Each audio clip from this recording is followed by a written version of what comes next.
Então nós vamos para mais um estudo, aliás, uma reflexão aí da palavra de Deus, hoje falando acerca sobre o profeta João Batista, o qual anunciou o início do ministério do Senhor Jesus Cristo.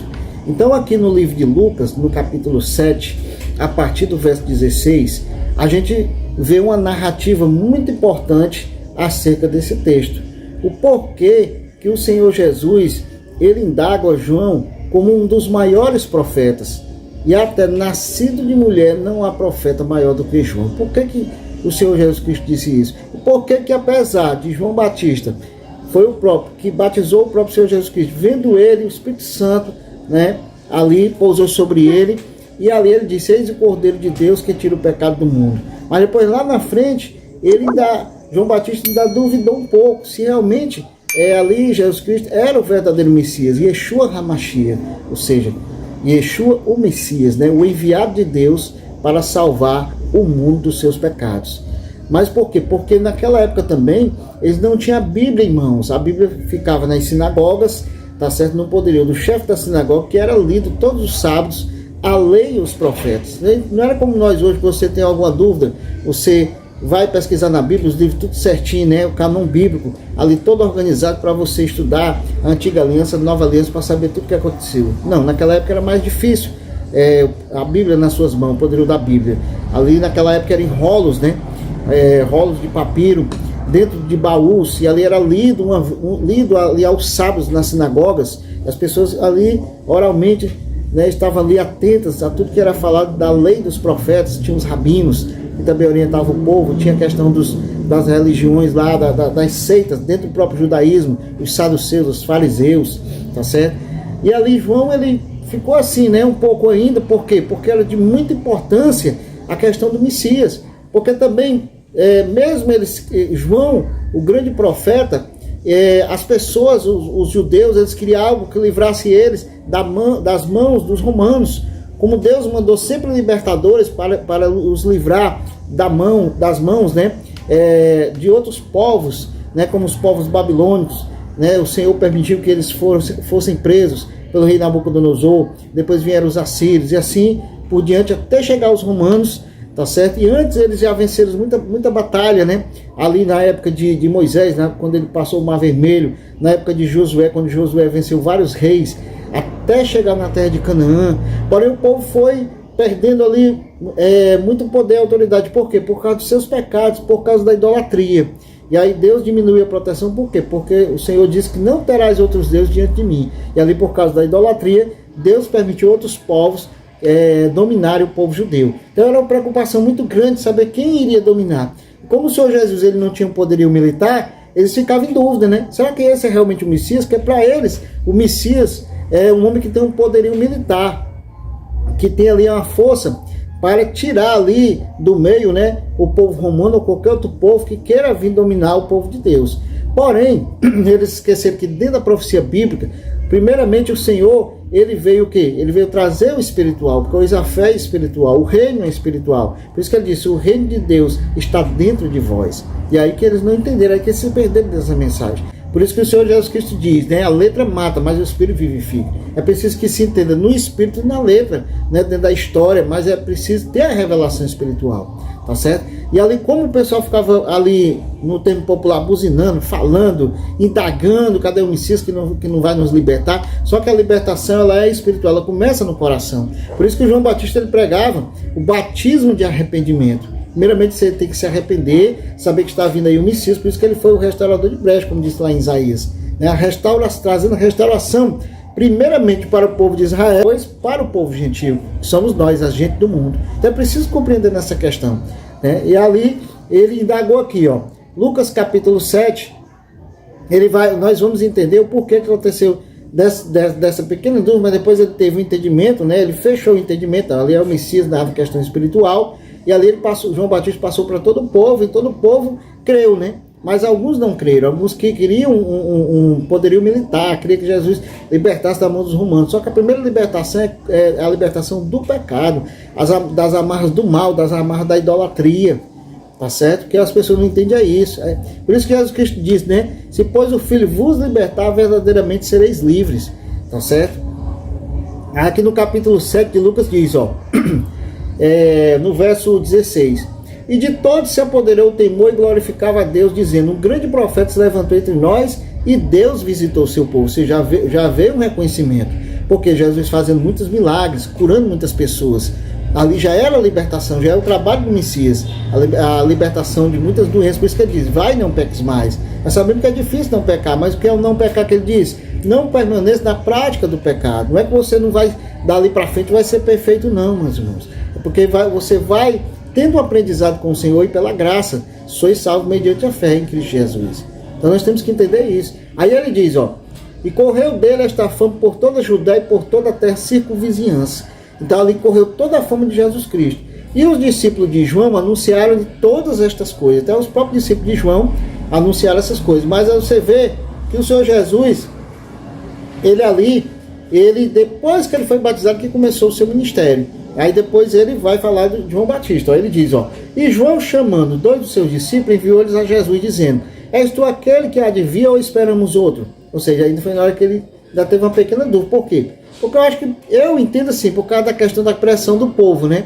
Porque o povo queria um agente militar, um Messias militar, com poder militar, com um grande exército, trazendo para ajudar o povo de Israel. Na mente deles era isso, para libertar dos povos romanos, e eles iam ter o poderio, ia dominar o mundo, né? Na mente de alguns judeus carnal era isso. Mas se ele entendesse bem o que é a Torá, que é a lei e os profetas falaram, Jesus veio trazer a libertação espiritual. Aí só no novo céu e na nova terra, Jesus disse, na regeneração é que ele vai dar realmente os novos céus e nova terra.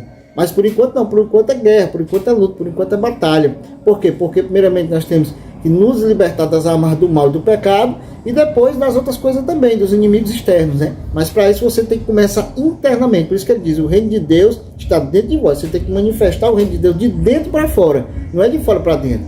Porque o Espírito Santo ele trabalha na restauração do nosso coração, da nossa mente, na transformação do ser. Aí ele diz, ó: e João, chamando 2 de seus discípulos, né, enviou a Jesus dizendo, aí ele falou, né, és tu e tal. Ele diz, verso 20: e quando aqueles homens chegaram junto dele, disseram, João o Batista enviou-nos a perguntar: és tu aquele que há de vir ou esperamos outro? Aí pergunta para Jesus, né? Porque eles ficaram com aquela dúvida, devido a essa questão que eu falei agora, né? Eu creio. Aí ele diz: e na mesma hora curou muitos de enfermidades e males, espíritos maus, e dá vista a muitos cegos, que um homem militar não poderia fazer. Ou seja, Jesus fez muito mais do que um homem militar, um homem de guerra, poderia fazer. Ou seja, ele deu a libertação interna, a libertação de doenças, de males, espírito maligno, repreendeu tudo e deixou a pessoa limpa para ter um novo recomeço, recomeçar novamente em Cristo Jesus. É isso que acontece com todos nós. Quando nós temos um encontro com Jesus, com a palavra, no Espírito e na fé, nós, a cada dia mais, a cada dia que passa, você vai pegando experiência com Deus. É um novo recomeço, ao qual você vai a cada dia procurando fazer para a sua libertação espiritual. Aí a Bíblia diz, ó: respondendo então Jesus diz: ide e anunciai a João que tendes visto e ouvido, que os cegos veem, os coxos andam, os leprosos são purificados, os surdos ouvem, os mortos ressuscitam, e aos pobres é anunciado ao Evangelho, que são as boas novas, que nós temos uma esperança, nós temos um conforto nesse mundo, que é o quê? Jesus Cristo, nosso Salvador. Ele trará um novo céu e nova terra. E até aqui mesmo, ainda nessa vida, ele diz que dará uma vida em abundância, quando você se alinhar com Deus. Amém? Aí ele diz, ó: e bem-aventurado é aquele que em mim não se escandalizar. Ou seja, você não pode escandalizar no Senhor. Tem que entender a palavra. Tem que entender, procurando examinar. Hoje nós temos tudo na mão, temos a palavra de Deus, temos tudo. Mas as pessoas não buscam a palavra, não buscam o conhecimento, não buscam a reflexão, não buscam o estudo bíblico. É triste isso, infelizmente. Mas eu tenho uma boa nova para te dizer. O Senhor te visita, o Senhor te dá a oportunidade, o Senhor te dá a abundância pela sua palavra e no Espírito. Amém? Então busca essa oportunidade. Buscar-me-eis e me achareis, quando me buscar de todo o coração. É necessário você ir buscar. Quando ele te visita no Espírito, mas aí depois você tem que fazer a sua parte, que é ir buscar, né, que é ir examinar, você vê que o próprio profeta Daniel disse, examinando os livros do profeta Jeremias, vi que o cativeiro da Babilônia era de 70 anos. Você vê um grande profeta como Daniel, mas ele foi buscar nas Escrituras. As pessoas têm preguiça de ler, as pessoas não querem fazer a sua parte, e quer que Deus faça tudo, mas não quer fazer a sua parte. Então é isso que Deus está dizendo, faça a sua parte, examine a palavra, busque nas orações, tenha um pastor, uma cobertura espiritual, né, na sua vida, se congregue em uma congregação cristã, tudo tudo isso aí faz parte. Aí ele diz, ó, e tendo-se retirado os mensageiros de João, começou a dizer à multidão acerca de João, que saísse ao ver no deserto uma cana balada pelo vento. Jesus falando agora, dando testemunho de João, né? Aí ele diz, mas que saísse a ver um homem trajado de vestes delicadas, eis que os que andam com preciosas vestiduras e em delícias estão nos passos reais. Ou seja, falando daqueles reis, né? Daqueles dignatários que estão nos palácios reais, né? No mundo normal, no mundo secular. Mas ele diz, mas que saísse a ver um profeta. Sim, vos digo, e muito mais do que um profeta. Então Jesus, ele testemunhou que João era muito mais que um profeta. Ele diz, ó, este é aquele a quem está escrito, eis que vi o meu anjo diante da tua face, o qual preparará diante de ti o teu caminho. Como está profetizado lá em Isaías. Quem era? O primo de Jesus Cristo, João Batista. Aí ele diz, ó, e eu vos digo que entre os nascidos de mulheres não há maior profeta do que o João Batista, mas o menor no reino de Deus é maior do que ele. Então, por que que João Batista, né? Aí eu vou completar aqui, ó. E todo o povo que ouviu e os publicanos, tendo sido batizados com o batismo de João, justificaram a Deus. Amém, meus amados?